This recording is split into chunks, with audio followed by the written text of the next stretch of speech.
I want to say thank you to everyone for coming as well.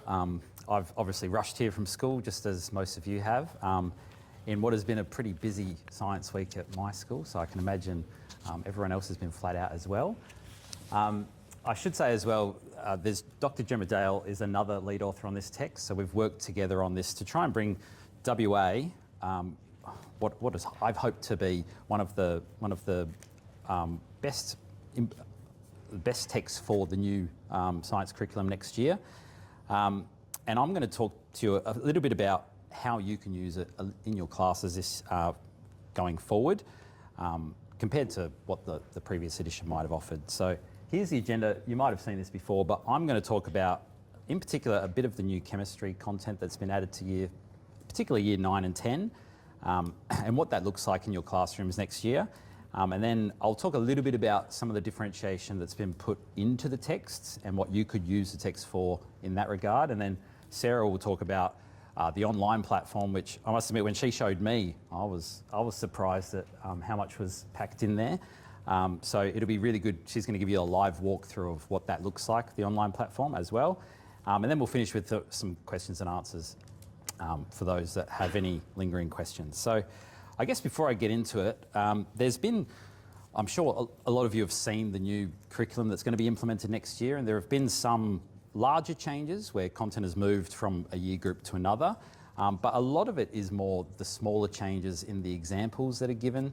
And obviously the examples are optional to teach in your school, but we've made sure that we've included all of them because we want everyone to be able to, if you like a particular example, you can cover that in your class as well. So I'll just walk through the table of contents for each of the 4 books, just so you can see what it looks like and how things might have moved. The nice thing about the new curriculum is some of the things have moved or added syllabus dot points that we probably might have been teaching already at our schools in that order. So for example, in year 7, states of matter has moved back to year 7 from year 8. But a lot of schools might have already been doing that, so it kind of fits there nicely anyway.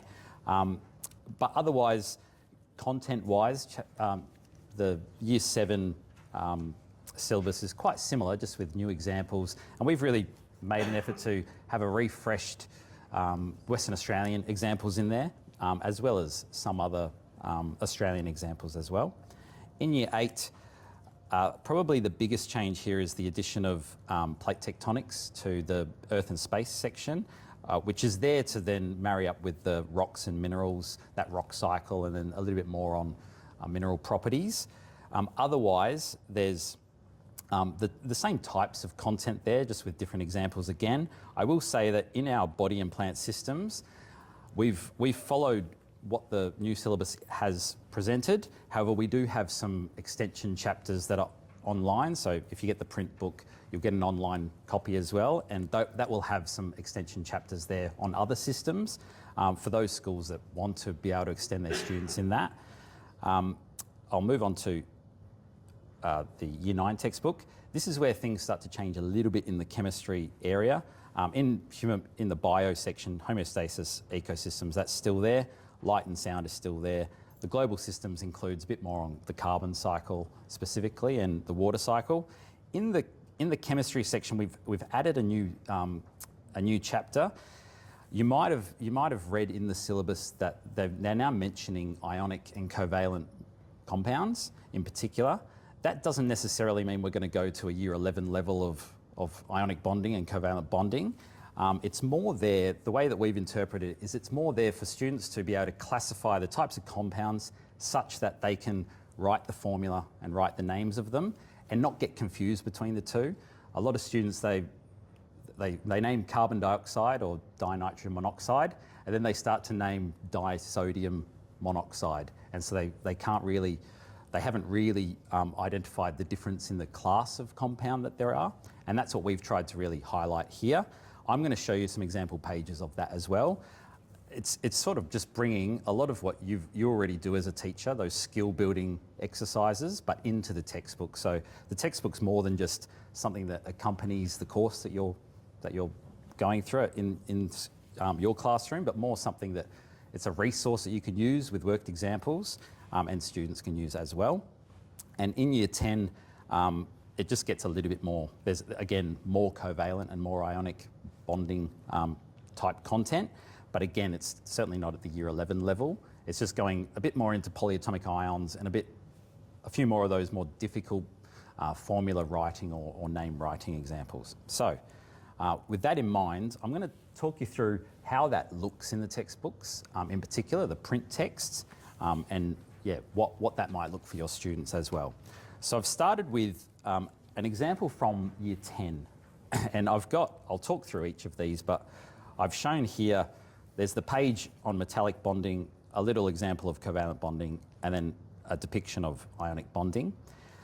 I will say metallic bonding is actually not in the syllabus. We've added about a page and a half on it anyway, and that's really because when we want students to be able to write the formula or the name, metallic bonding kind of falls in there as well. I'm sure you've had students who have said that copper is salmon pink and then copper sulfate is also salmon pink because they haven't quite understood the difference between what's happening there.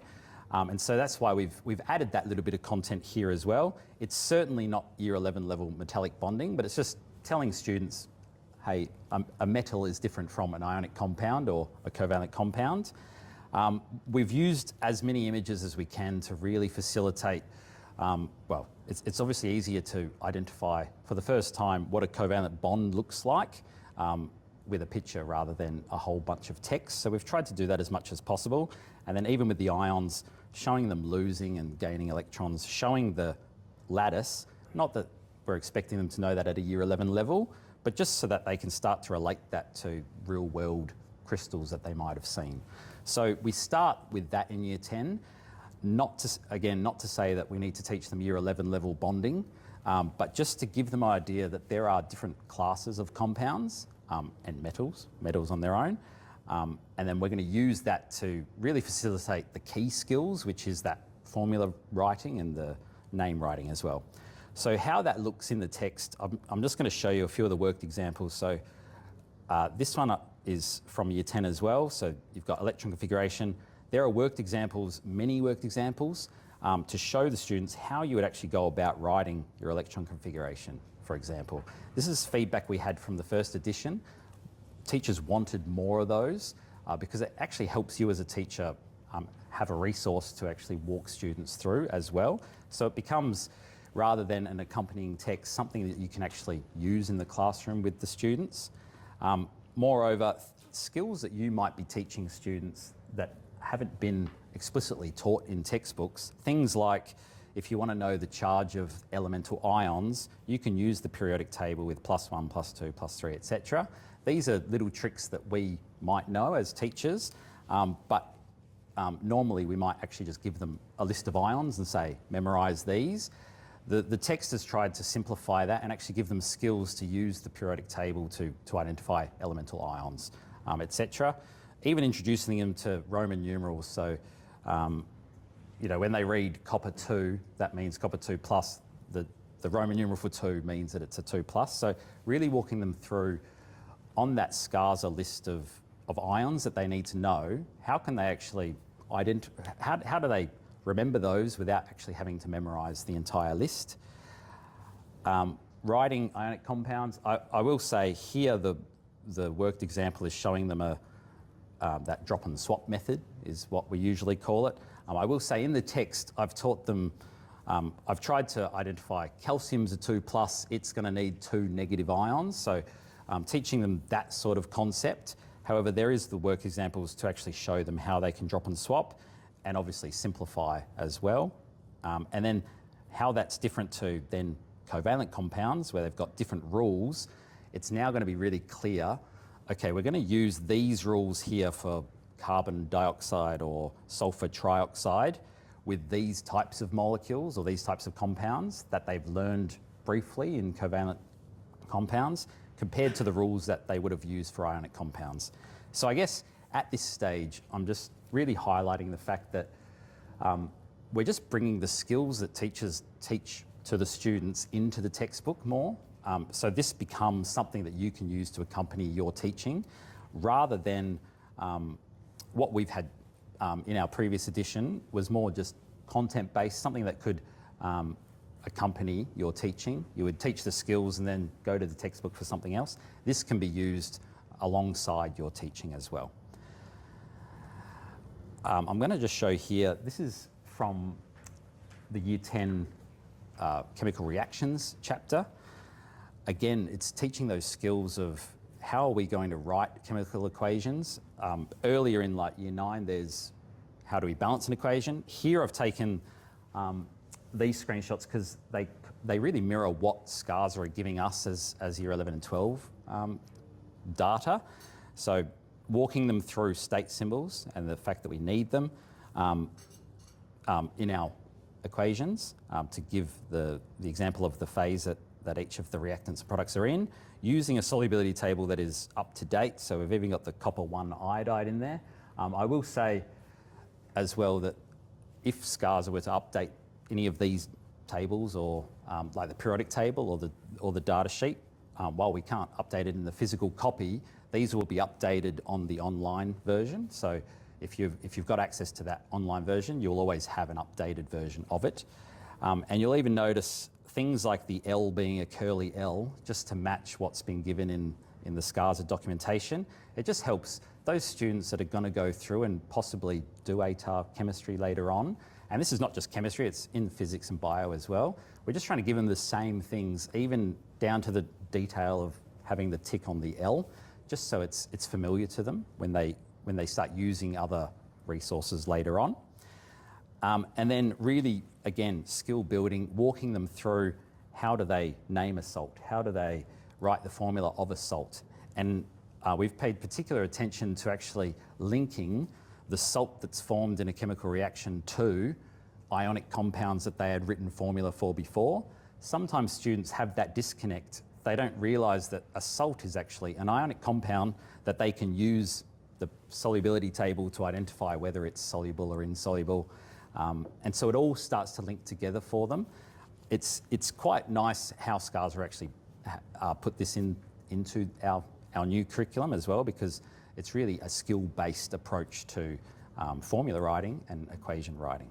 So I guess from this part, I really just want to say we've paid particular attention to skills with these new dot points that are in the curriculum.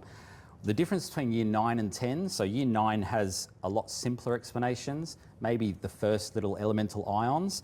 By the time they get to Year 10, we're bringing in more and more polyatomic ions and showing more difficult examples of it, as well as the models of bonding gets a little bit more explored in Year 10 as well. I will say as well, in the Year 10 textbook, and this is in the print as well as the digital, we do have an extra section at the end of Chapter 5, which is extension on chemistry calculations. This is outside of the syllabus. We know that. We've put it in because schools and teacher feedback that we've had is their extension students want more, and the most logical more for us in chemistry is to go to calculations, mole calculations in particular. That is not to say you do not need to cover this. Obviously, it's not in the syllabus, but it's there for your extension students if they're ready for it.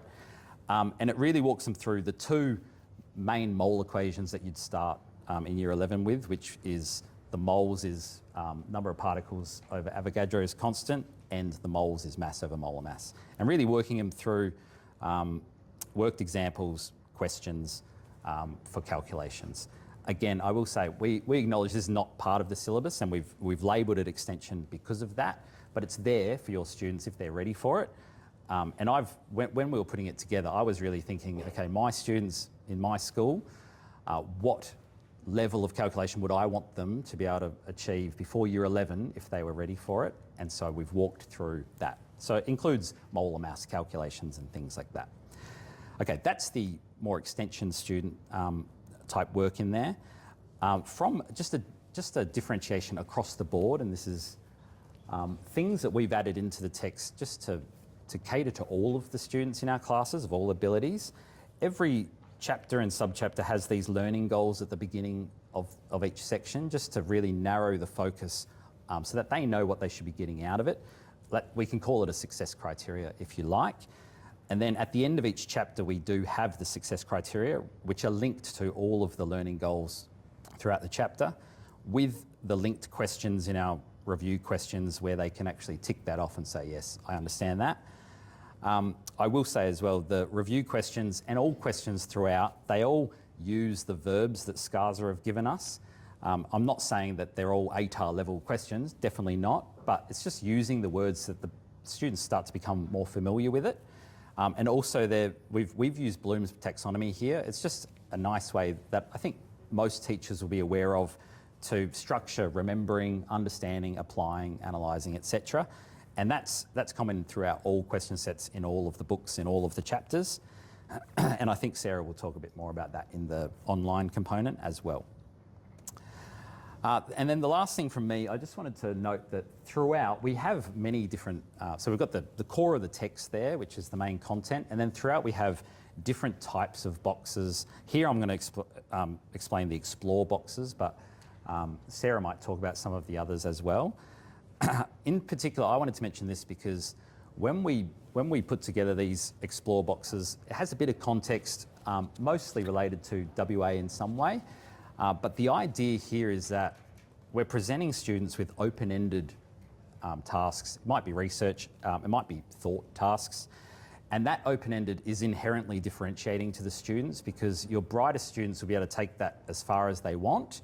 And then lower ability students, they might get an answer and that might be enough for them. So this is where within a class, rather than providing the extension kids with extension content, if you want everyone working on the same thing, you can actually use these explore tasks on a real world context to then differentiate within a task on its own. And they are things that they might be the examples that are in the syllabus. They might not be, they might just be interesting context for the content that is being presented there. So for example, this is a fish with 4 eyes, and here it's fire management strategies. And as I said, most of the time where possible, we've used WA examples and context, but not always. It's always good to also have the Australian context and even the global context as well. All right, with that, I am going to pass over to Sarah to talk about supporting low literacy skills and then move into the live online platform tutorial. Thank you. Thank you, Brodie. All right. Thank you, everyone. So I just wanted to go through, I guess, just giving you a bit of an idea in both some of the print and the digital, how it all kind of fits together and what are the things that we've focused on as a whole in the series. So I'll gloss over some parts. There's some bits that Brodie's already touched on with what we've done. But these are just a couple of examples where, based on a lot of feedback of what people are trying to look for in a resource, we've heard people saying that they really need it to be readable for their students. I'm sure a lot of you would probably agree that there's a lot of issues with low literacy at the moment, and it does hold students back from sometimes achieving what they otherwise would be able to. So that's something that we've kind of tried to focus on. We've tried to have sort of like snippets of text here, to give them that linking with just the diagram, the captions matching the concept they're trying to learn. And in some cases, like here, having the videos as well that they can have a look at, that'll essentially tell them the same thing, but in a different format. So they've got a few different ways of trying to consolidate that knowledge. So we've also got a few different types of activities. So we've got the explores throughout, like Brodie spoke about. We've also got a couple of different types of activities that don't involve pen and paper to try and give different types of learners, different ways of understanding it. So there's some really fun ones in here for classrooms, like role-playing states of matter, so getting the kids to kind of move around the classroom in the way that particles would.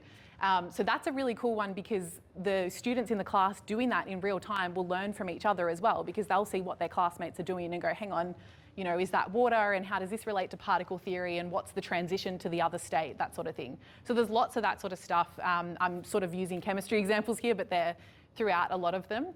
There's a lot of fun ones in classification as well. So these are both from Year 7 as examples. We've got lots of visible thinking routines as well. So we just follow the standard from the Harvard Project Zero approach, but obviously a lot of these, like Think, Pair, Share, has been around for a lot longer than Harvard's project. But yeah, there's plenty of those sorts of things as well. Particularly the circle of viewpoints and compass points. We use that a lot in sort of controversial topics, so looking at the politics in climate change and things like that. We found that sort of thing, using visible thinking routines, can be really handy for students that are kind of trying to understand what that is and understanding the, for example, the rural context versus city when they're talking about climate change and what different people are thinking at different times. So that's been a lot of fun. Our other author, Gemma's, worked on a lot of that climate change content as well. So that's come together really nicely. So along with the, if people are struggling with literacy, we've got a couple of practical walkthrough videos for our pracs. So these are for the more of the kind of technical pracs. So for example, this one in Year 7 using a Bunsen burner. It's also kind of a safety feature because it's kind of handy to be able to get them to watch the video of particularly that step of trying to light the match and turn on the gas tap and that sort of thing. It's just a nice consolidation to get them to have a look at this first so they have an idea of how that's working. So there's a few of those throughout all of 7 to 10. There's quite a lot in the Year 10 chemistry chapters because there's a few difficult pracs to do in those as well. And that's all accessible to the students in the interactive textbook. So we've also got just a couple of worksheets to actually practice literacy. So in these ones, in the context of the chapter they're learning in, we give them a little chunk of text like that and we tell them to practice reading with a pen. So the idea of this is that they go through, they circle any words they don't know, things like that, and then they write on the next page there that you can see, they do the definition of a few terms. So it's just something that some students might really need. It might not be something that you need in your class if your students aren't struggling with reading, but it's there if it's needed. So that's something that's available in the teaching resource. So just if we go more into differentiation in terms of trying to meet that entire spectrum of students in a classroom. So we've always got some of the really low ability and some that are going beyond where they need to be in an achievement standard. What we've tried to do with the whole resource through all of the year levels is to cater for all of those students in the same product, which is really difficult to do. So we've spent a lot of time figuring out how we can kind of structure that in a way that is actually usable and productive for you as teachers. So as Brodie mentioned, we've got the Bloom's taxonomy for the questions. So this is what it looks like in the online suite. This is the same set of questions from Year 7. When they're going through the workspaces, they've just got them all kind of labelled at the top so that you can click through. The teaching programs we put together as well, we always have a suggested working program for 3 different levels of students. So we'll tell you kind of like which question numbers we think students of different abilities can do. Obviously you'll want to change that to suit your own needs or what your individual students need, but it's there as an option if you need a template. So we've also got levelled questions in a lot of our resources. So this is just an example of a worksheet in Year 7 and one in Year 10. So all of our pre-made worksheets and tests will have this little graph icon you'll see just here next to the questions. That's just telling you whether that's kind of an easy, medium or hard question. So what you can do, because it's quite subtle, you can then tell a whole group of students to do the worksheet, but tell some students to do just question 1 or go and do question 3 that's a little bit harder in the Year 10. So it's, again, there as an option. You can remove those icons in the Word document if you don't want them there.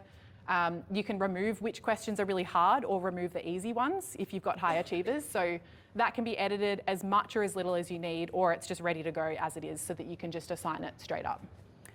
So these are all available as a PDF download that you can print with all the answer lines, or you can get the Word version with the answers at the end so that you can just check it off as you go or get your students to self-assess.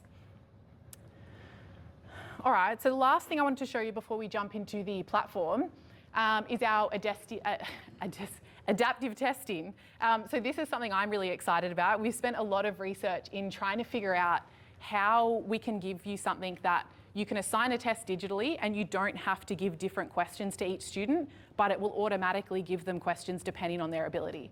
So that's what this platform is intended to do. That view there is what a question would look like for a student. So you'll see there that there's an I don't know button. So the reason we include that, this is a pre-test and a post-test. So it can be used almost like a diagnostic tool in a sense. We can kind of encourage students to push the I don't know button so that we can get a sense of exactly how much they understand in a specific topic. Or you can just set this as just a revision task where they're just doing a multiple choice test and they can ignore that button. It just depends on how you want to use it because it does have a lot of different options there. So this little icon on the side basically explains what's happening in the back end of the system. So the students won't know this is happening, but essentially in one topic, there'll be 3 different questions. every student will start on the level 2, so a medium question. So if they answer that incorrectly, they'll be shown the easier question, the level 1. If they answer correctly, they'll be shown the harder question. So as the students answer the question, click submit and see the next question, they can't tell if they've answered wrong or right, so they won't know until the end when you show them the answers how they went. The idea of this is that we can see in kind of thirds where each student is sitting in each topic. So what happens once they finish this test is you get some reporting that looks a little bit like this. So this view at the moment is by the resource. So this isn't the WA one, but it'll be a very similar layout. This is currently aligned to a chapter with specific ICANN statements or success criteria statements. What you can do when you're in this report is you can toggle to curriculum view, and then it will show you exactly which curriculum point these statements are aligning to. So you can see all of these different colours. We've got students in all of the columns. You can see here, for example, this one, I can describe mechanical advantage. So every single student is red in that row. So what that tells you is that every student got the medium question wrong, and they've probably also gotten the easy question wrong. So that's a red flag of, okay, this is a topic we need to focus on. Whereas any other ones, so whatever's at the top that's obviously just scrolled out of view on here, there's a lot of green in that row, so maybe we don't need to spend as much time on that. So that's essentially what this is trying to tell you. So this is just for one test. The other view you can get in this is if you've assigned them a pre-test, for example, you've done some lessons and then you want to do a post-test and see how they've went after you've already gone through that lesson. This will actually show you what the growth is for each student between their pre-test and their post-test. So you can see in this chart, it's probably a terrible example to use, but they've all not really improved much from what I'm looking at. You can see some red lines where they've actually gotten worse. So this is probably not what you wouldn't want to see, but this would definitely be an indication for you that the students have really struggled with a topic. So this is what we hope no one will see if they use our resource, because of course if you use it, they're all going to learn everything they need to know and they'll all go up. So that's just an idea of what it looks like. And I'll show you where this is in the platform as well.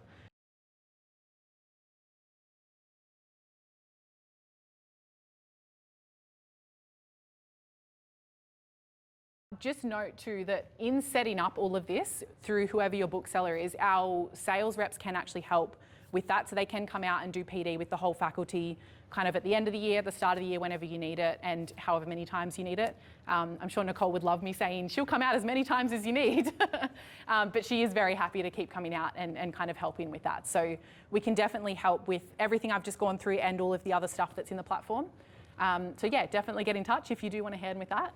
But that's about all that I had. So I will just flick back to the PowerPoint, but we can jump back into the platform during questions if anyone wants to see something specific. I was just curious, is there an estimated time frame with the task manager and being able to set up a lesson as such? Is there an estimated time frame to know how long students will take to do that? Yeah, sure. So in the actual platform, it doesn't specifically show the times. In our teaching programs, we do recommend how long things would take. Most of the worksheets, I will say, usually are designed to be within a lesson, so within kind of 50 minutes or an hour. But yeah, it's all set out in our teaching program so that you can refer to them. In the assessments, are all of the questions multiple choice? In the test generator where we create custom tests, those are all multiple choice so they can be auto-marked. The adaptive testing is multiple choice for similar reasons. All of the downloadable assessments though, they include a full suite. So the chapter tests, for example, will all be very, very structured. They'll all have 20 multiple choice and then 15 marks of short answer, the same of extended response, and then there'll be marking criteria in the answers.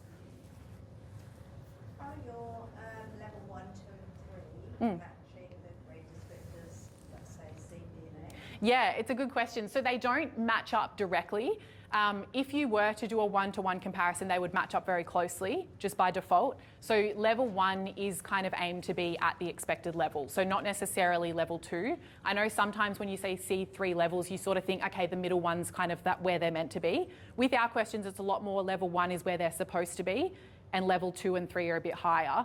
But I will say with a lot of them, they match up a little bit more to almost like higher and lower order thinking, which kind of can match up to the achievement standards, but it depends on the skill and the concept you're testing. So yeah, I would say more often than not, it's more about how many kind of concepts they're tying together and how many jumps they have to make to get to the answer. And level 1 is always kind of like that single concept and single jump they have to make.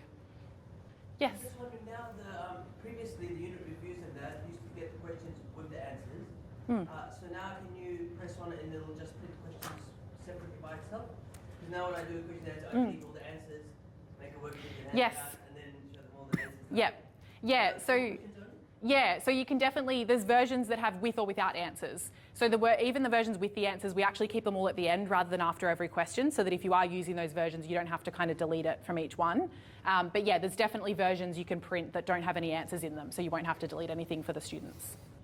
Yes? I was wondering if the student is doing or your class is doing like a post-test, Yeah. like a multiple choice, is there any way for apart from me looking at the screens to determine if they're on a different tab or on a different... Yeah, it's a great question, and I think that's actually in our roadmap to kind of look into for kind of future updates. There isn't any way for our platform tab to directly monitor other tabs. It is just treated like a web browser, so it is just open as a tab like any other internet browser tab would be open. So yeah, there's definitely not a way to kind of track it directly.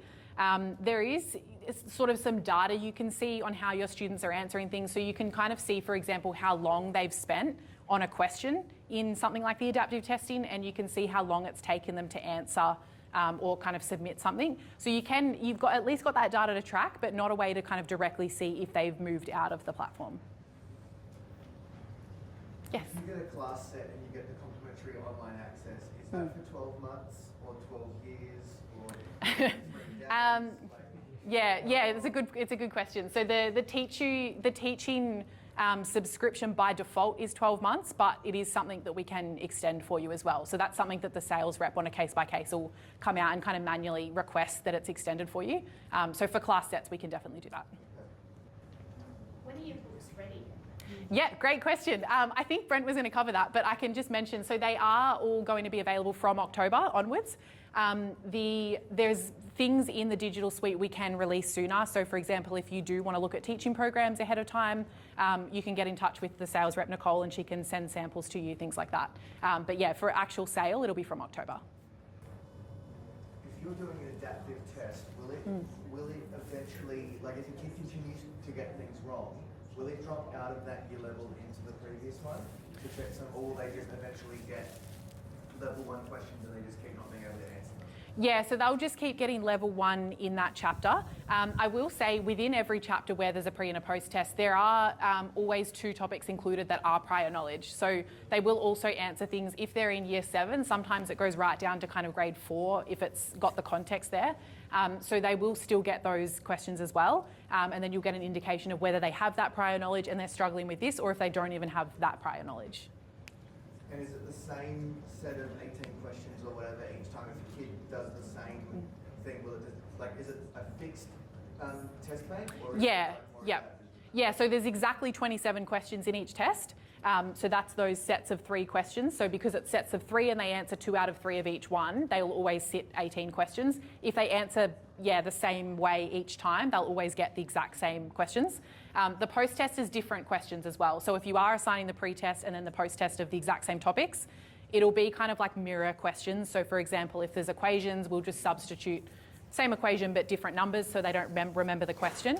And similar with things like classification where it's all kind of conceptual, it'll just be different examples and things like that. Okay, we are. I just wanted to ask, Yeah. with the online version, so is that available then to have a little bit more of a look at the content?